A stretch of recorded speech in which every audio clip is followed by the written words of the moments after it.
สบายดีพี่น้องทุกคนนะวันนี้มากินปิงสำลาพี่น้องสีงัวเนื้องัวสดๆนี่พี่น้องไปซื้อมื้อเช้านี่ปิงสำลาปิงบ่สุกปานใดพี่น้องบ่ได้ให้เบิ่งต้นปิงมีแต่ว่าสิซอยให้เบิ่งเลยอันนี้ก็แก้วพี่อ่ะเฮ็ดเองกับมือพี่น้องเฮ็ดเองกับมือขมคักอย่าลืมเด้อพี่น้องเด้อผู้ใดที่เขามาเบิ่งได้อย่าลืมกดไลค์กดติดตามเด้อพี่น้องเด้อเดี๋ยวสิซอยให้เบิ่งพี่น้องเอาแบบตอนใหญ่ๆก่อนบอลตั้งเฮาก็บ่ดีปานใดพี่น้องบ่มีโต๊ะ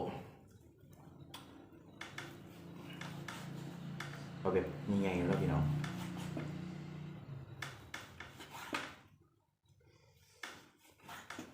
ความลูกนี้บริกินซ้ำนี่บอลตังบวกครับเลย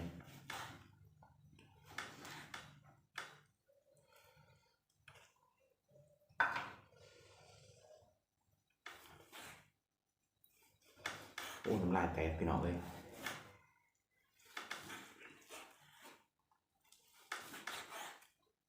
เอาแบบใหญ่ๆเลยพี่น้อง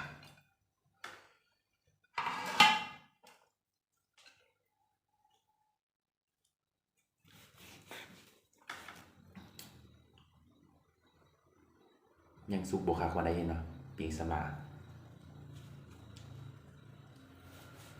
เอาแบบยาวๆเลยสวยแบบยาวๆพี่น้อง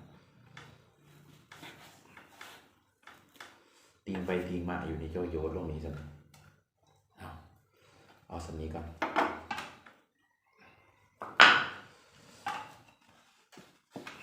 ยับไหมอย่างพี่น้องพอเห็นซีมักหนาวนะพี่น้องอันนี้สูตรเฮ็ดเองได้พี่น้องบีบใส่จักหน่อย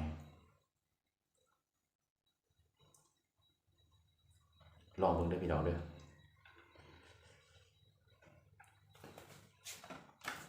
ข้าวเหนียวหนึ่งมีไหมซีหมักแป้งนะพี่น้องหมักแป้งแล้วก็อย่างนี้บักลูกโดดขึ้นมาลองเบิ่งจักคำหนึ่ง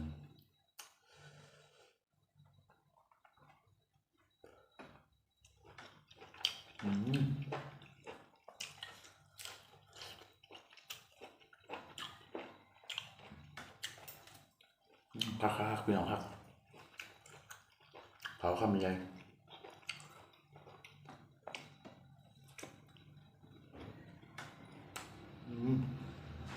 ผมลำเลยพี่น้องครับสดบันครับพี่น้อง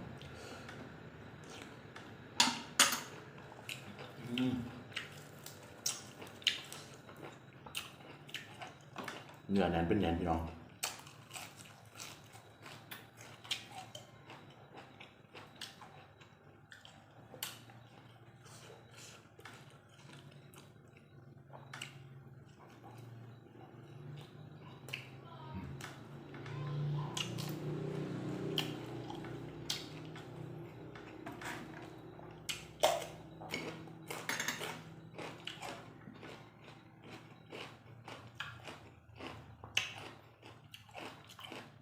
ตื่นตั้งแต่4 โมงไปลาเตายันบริสุทธิ์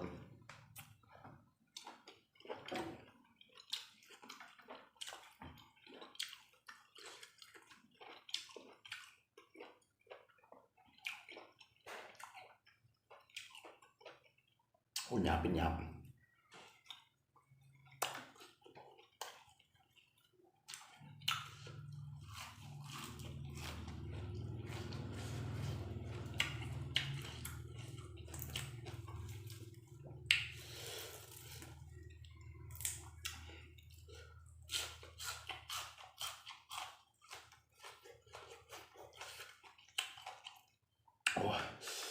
มันตาแตกเลยพี่น้องเจอพริกดิบเข้าไปหน่อยนึง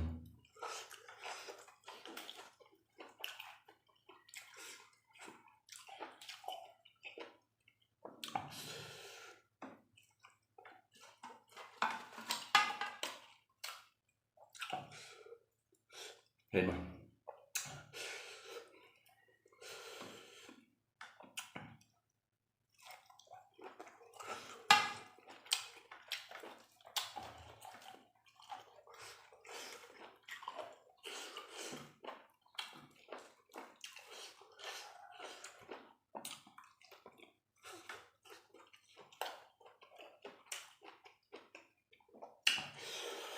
โอ้ยเผ็ดนอนหน่อยๆกับเผ็ดแต่แถวปีก็ได้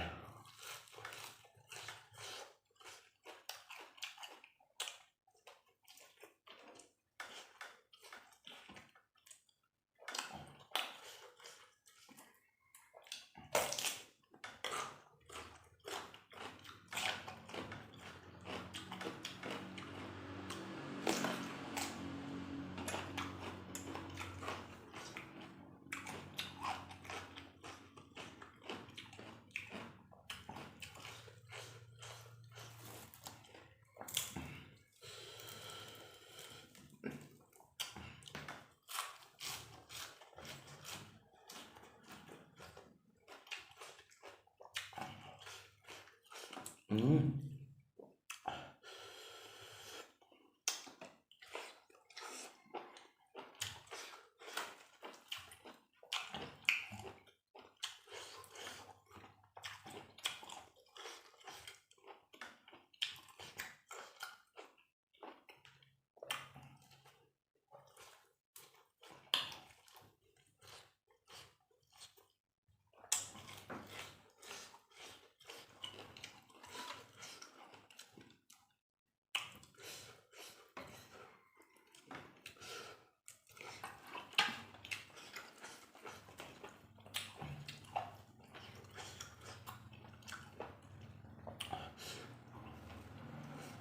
ติ่งบะซุปมันได้นี่รสชาติมันจะออกแบบ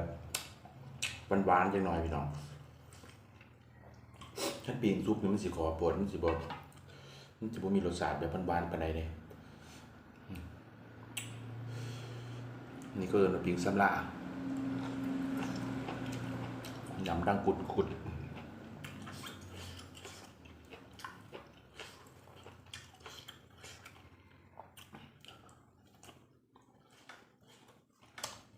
เอาอีกเจ้าปากเหลือมากหน่อยๆในลายเพชรเอาจะมีสั่ง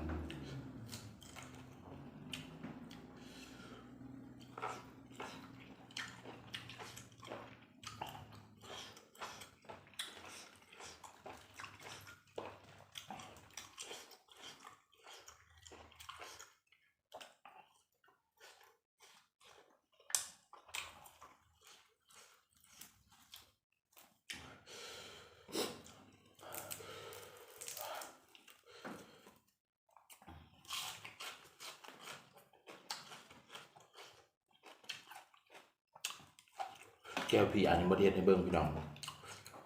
คือใส่ข้าวคั่วผักหอมแล้วก็บักพริกป่นพี่อันนี้ก็สิอู้หน่อยนึงอู้ซ้ำมันอันนี้ซุปแล้วก็มาใส่คมคักพี่น้อง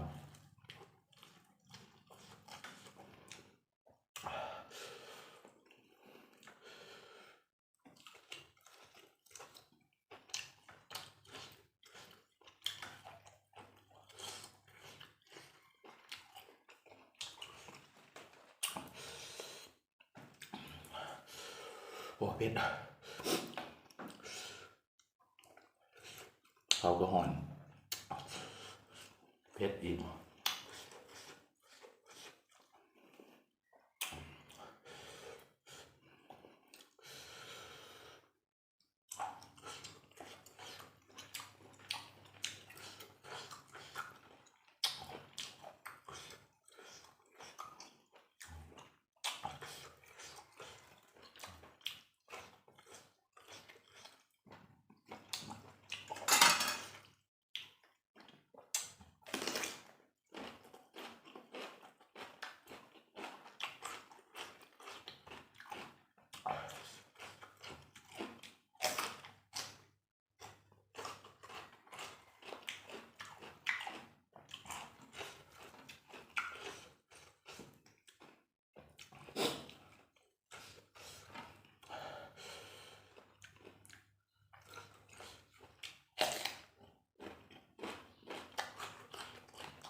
ยิงซ้ำนี้มีเหล้าขาวอีกจักหน่อยพี่น้องไปดีขาดกันเลย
ภาพมันก็เสียงเหมือนๆได้จักหน่อยพี่น้องพอเห็นอยู่ห้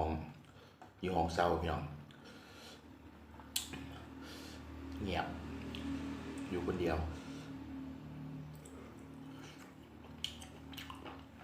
ชีวิตห้องเศร้าสิประมาณนี้พี่น้องหากบ่แม่นว่าสิกินรู้ตลอดได้พี่น้องบางมื้อก็ต้มมีบางมื้อก็ทอดไข่ตัวเดียวกลุ่มคาบนึงชีวิตห้องเศร้าแต่ว่าตัวนี้บ่แม่นว่าสิกินรู้ตลอดโดนเทื่อพี่น้อง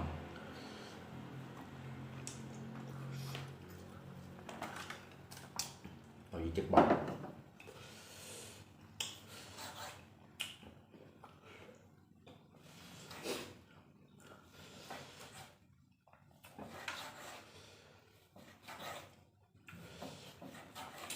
ลองเอาบางๆมือพี่น้องอย่างนี้ช่อยนะปวดยำหยาบ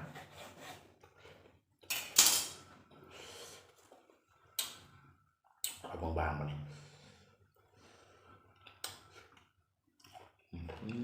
กุดๆเลย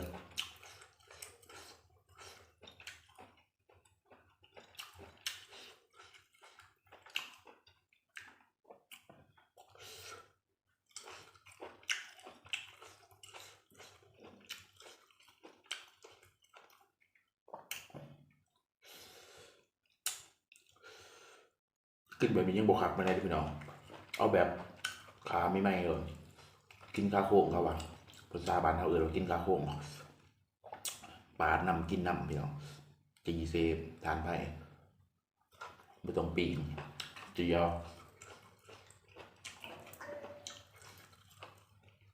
แบบสุกทางนอกทางในยังแดงๆขักหวานนัว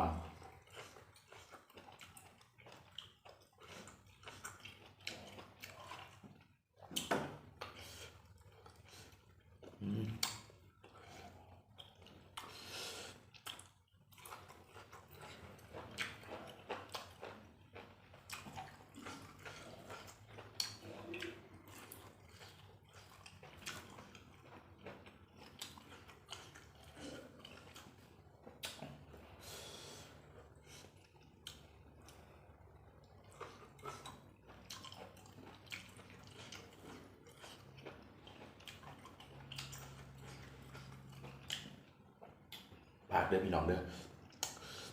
กดไลค์กดติดตามเด้อพี่น้องเพื่อสิมีกำลังใจเห็นคลิปใหม่ๆ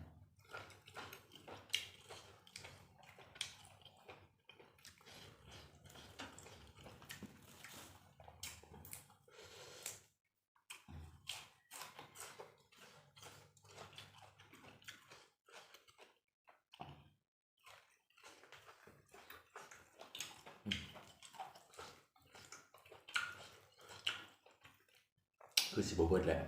อันนี้สิไปย่างใหม่พี่น้องย่างมันสูบไปเนี่ยกินบเบิร์ดแหละคนเดียวเนี่ย